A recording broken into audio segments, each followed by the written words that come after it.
ए बजरंगी सुतले रहब मोरा दुख हरब कहिया।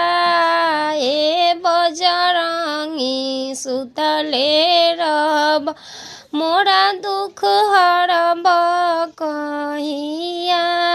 सूर्य सूर्य ही गंगा जल पानी पौआ पखारब कहिया।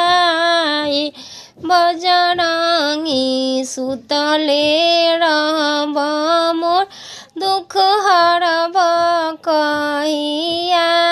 सोने के छिपी छपन रंग में वा भोगवा लगाएम कहिया। ए बजरंगी सुतले रहब मोरा दुख हरब